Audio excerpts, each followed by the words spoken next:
Hey everyone, welcome back.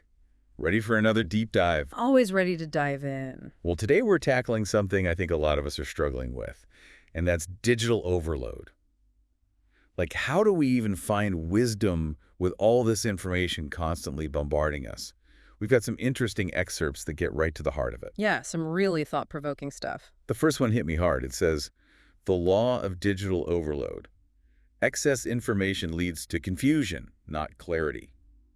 A law, it says. Kind of makes you think about it differently, like it's, I don't know, a fundamental rule or something. Yeah, and there's something to that. The brain can only process so much, and after a while it's like overload, confusion sets in, it's hard to make decisions, can't tell what's important. So then how are we supposed to find any clarity if we're just overwhelmed all the time? I mean, isn't it good to stay informed? Well, sure, being informed is good, but it's about being smart about it, right? We need to treat information like any other resource. We don't just consume every resource we come across. That's a great point. It's like going to one of those giant buffets. Oh, yeah. You can't possibly eat everything. You pick and choose what you think looks good and, well, what you think will actually be good for you. Exactly. And this actually connects really well with the next excerpt, which asks, more content, more wisdom. Quality over quantity. Choose depth over distractions.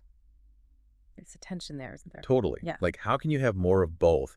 More content, A&D, more wisdom. Well, it's not just about taking in more, right? It's about choosing wisely.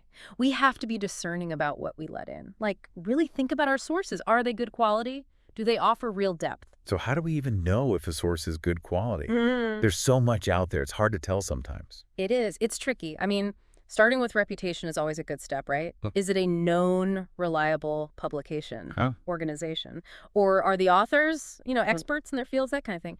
But also, look at how the information is presented. Is it balanced? Does it seem objective? Or is it pushing an agenda? That's a good reminder because it's easy to fall into that trap where you only see what you already believe. It's like, you're filtering everything to just confirm your biases. Absolutely. Yeah. Being aware of your own filters is so important. We all have them, right? Right. Biases, blind spots, things we don't even realize are shaping how we see the world. Once you're aware of them, well, then you can actually, challenge them, actively seek out information that pushes you out of that comfort zone. This is making me think about all the news I read and the social media I scroll through. Is it really giving me anything worthwhile?